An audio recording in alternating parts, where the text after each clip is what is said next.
ভূমানচিত্র লক্ষ্য করলে মধ্যপ্রাচ্যে ইরানের অবস্থান এমন একটি জায়গায় যেখানে আমেরিকা ইরানে হামলা করতে চাইলে সিরিয়ার আকাশসীমা পার করতে হবেই।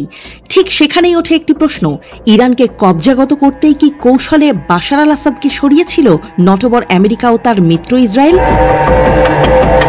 যদিও সেই সহজ সমীকরণ তখনও ধরতে পারেনি মুসলিম বিশ্ব। বাংলাদেশেও লেগেছিল উচ্ছ্বাসের ঢেউ। সবাই আমাদের নিঃস্ব হওয়াতেই পেয়েছিল বিশেষ তৃপ্তি। ভেবেছিল এসে গেছেন ইসলামের বিজয়ী বীর।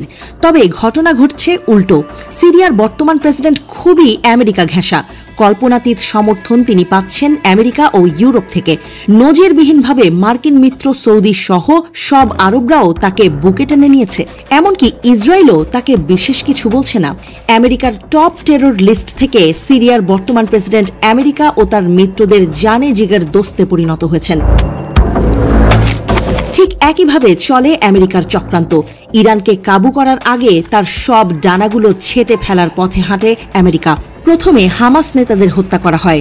খোদ তেহরানেই হত্যাকাণ্ডের শিকার হন ইসমাইল হানিয়া। তারপর হিজবুল্লাহ নেতা হাসান নাসরাল্লাহকে হত্যা করা হয় তার দেশেই। পরের খেলায় ইরানকে লেবানন থেকে বিচ্ছিন্ন করার প্রক্রিয়ায় সিরিয়া থেকে হটানো হয় বাশার আল আসাদকে। বাশারের পতন সিরিয়ায় রাশিয়ার উপস্থিতিতেও লাগাম টানে। খামেনি হয়ে পড়েন পুরো দস্তুর নিঃসঙ্গ। হারাধনের 5 ছেলের শেষ ছেলে হয়ে যারা থাকেন খামেনির হাতে, তারা হলো ইয়েমেনের হুথি। ইরান থেকে সে বহুদূরের পথ। এসব খেলার প্রতিচক্রেই ইসরায়েল আমেরিকাকে সহায়তা করতে থাকে আরব দেশগুলো। মুখে নিন্দার কোরাস তুলে আরব লীগ সামিট কিংবা ওআইসি এর বৈঠকে হট কফিতে কোল্ড চুমুক দেয় আরবরা। তবে তা কেবল কথার কথা।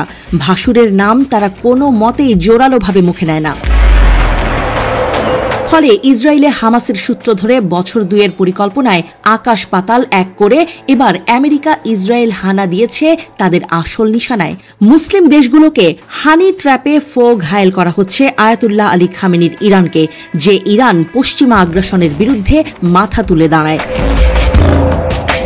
এরপর হয়তো এভাবেই ইসরায়েল আমেরিকা পৌঁছে যাবে পাকিস্তানের দোরগোড়াতেও। কারণ কোনোভাবেই তারা চায় না মুসলিম কোনো দেশের হাতে কোনো পারমাণবিক অস্ত্র থাকুক। নেতানিয়াহু বহু আগেই ঘোষণা দিয়েছিলেন ইরানের পর তাদের টার্গেট পাকিস্তান। সম্প্রতি ইসরায়েলের এক সাবেক মন্ত্রীও পাকিস্তানে হামলার ইচ্ছা পোষণ করেছেন।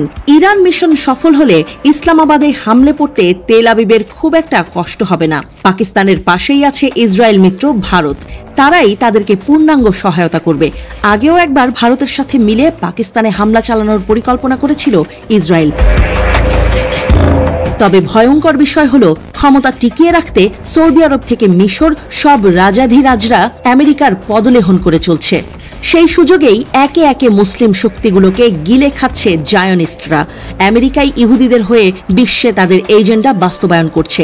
আজকে যে মুসলিম দেশ ইরানের পতনে মজা নিচ্ছে, কালকে সেই হয়তো হবে আমেরিকা ইসরায়েলের সহজ শিকার। ইরান তো বুক চিতিয়ে লড়ছে। অলস আরব রাজাদের সেই প্রতিবাদের শক্তিটুকুও অবশিষ্ট আছে কি?